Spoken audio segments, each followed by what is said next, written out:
نبی پاک صلی اللہ علیہ وسلم نے فرمایا مسلمان ایک جسد واحد کی طرح، ایک جسم کی طرح، ایک حصہ تکلیف میں ہو تو دوسرا اس کی درد محسوس کرتا ہے۔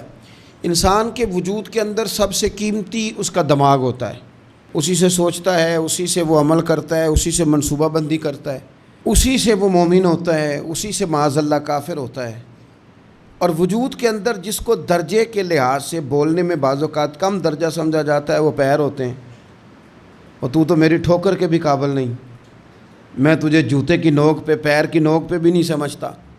ہم یہ کہتے ہیں محاورتاً کہ تو پیروں کے قابل بھی نہیں، یعنی سب سے اعلیٰ درجہ دماغ کو دیا، دل کو دیا، اور سب سے ہلکا درجہ پاؤں کو دیا۔ لیکن مجھے بتلائیے گا، اگر کبھی پاؤں کی سب سے چھوٹی انگلی، چھنگلیا، چیچی، اس پہ اگر کبھی زخم لگ جائے تو جسم کا سب سے اعلیٰ حصہ دماغ ہے، دماغ نے کبھی یہ کہا ہے کہ چھوڑو یہ تو سب سے نچلا درجہ ہے، نہیں جانا ڈاکٹر کے پاس، اتنا ٹائم کہاں ہے، رہنے دو، چھوٹی سی تو انگلی ہے، خیر ہے؟ ایسا کبھی ہوا ہے؟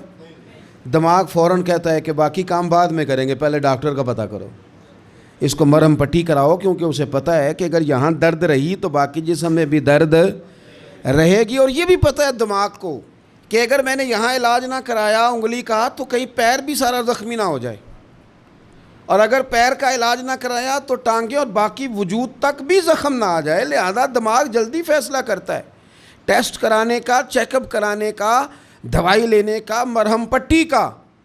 اور میرے بھائی مسلمان ایک وجود کی طرح ہے۔ یہ تو ہو سکتا ہے کچھ مسلمان ملک غریب ہوں اور کچھ کے پاس تیل کے کنویں ہوں، کچھ کے پاس سونے کے پہاڑ ہوں، یہ تو ہو سکتا ہے کہ بعض اوقات یہ وہ سمجھ لیں کہ ہم اعلیٰ درجے کے ہیں، لیکن یہ یاد رکھیں اگر ایک جسم کی طرح ہیں، سوچتے ہیں اور ہیں، کیونکہ نبی پاک نے فرمایا ہے، اگر اس طرح سوچتے ہیں تو پھر میرا خیال ہے کہ جس طرح تیل کے کنویں والے کو اپنی درد ہوتی ہے نا، سونے کے پہاڑوں والے ملک کو جس طرح اپنی درد ہوتی ہے نا، اس طرح اسے کسی کو بھیکارت کی نظر سے دیکھنا نہیں چاہیے، چونکہ جسد واحد ہے۔ اور جسد واحد میں اگر کوئی درجہ بڑا بھی رکھتا ہو کہ جناب ہمارے پاس ایک بڑی جگہ ہے، متبرک جگہ ہے، ہم بڑے ہیں، تو آپ بڑے ہیں، لیکن بڑا دماغی یہ فیصلہ کرتا ہے کہ بھائی وہ چھوٹا سا پیر کا حصہ زخمی ہے، جلدی کرو، علاج کراؤ۔ لیکن بڑے دماغ والا کہے کہ میرا گھر تو محفوظ ہے، اس کا مطلب ہے بڑے دماغ والے نے یا تو سوچنا بند کر دیا ہے، یا وہ خود غرض ہو گیا ہے، یا لالچی ہو گیا ہے، یا پھر وہ یہ ماننے کو تیار نہیں۔ میں حدیث پاک کا ترجمہ کر رہا ہوں، میں تو حدیث پاک بیان کر کے مثال دے رہا ہوں، اب مجھے حدیث کا ترجمہ تو کرنے دینا بھائی، حضور کے فرمان پر تو بات کرنے دو نا بھائی۔ یا تو اس نے اس حدیث کو سمجھا نہیں، اور اگر سمجھ لیا ہے تو پھر یہ کیسے ہو گیا کہ فلسطین کی بیٹیاں روتی رہ گئیں اور تو رویا ہی نہیں؟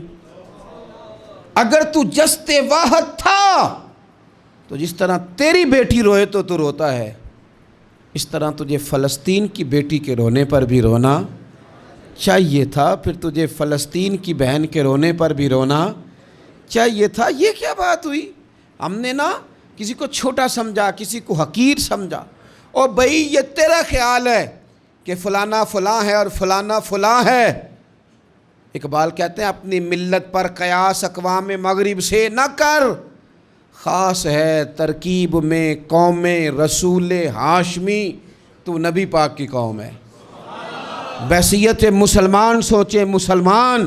کسی نے پوچھا تھا حضرت سلمان فارسی سے نام کیا ہے، فرمانے لگے میرا نام اسلام ہے۔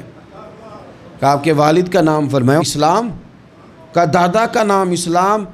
آپ فرمانے لگے تو کتنے کو سوال پوچھے گا، میں کتنے کو جواب دوں گا؟ سلمان کا ہر چیز ہی محمد مصطفیٰ کا دین ہے، میرا سارا کچھ میرے نبی پاک کا دین ہے، شروع بھی یہی ہے، اختتام بھی یہی ہے، یہی میرا سارا کچھ ہے۔ داستان حسن جب پھیلی تو لامحدود تھی، اور جب سمٹی ہے تو آقا بس تیرا نام ہو کے رہ گئی۔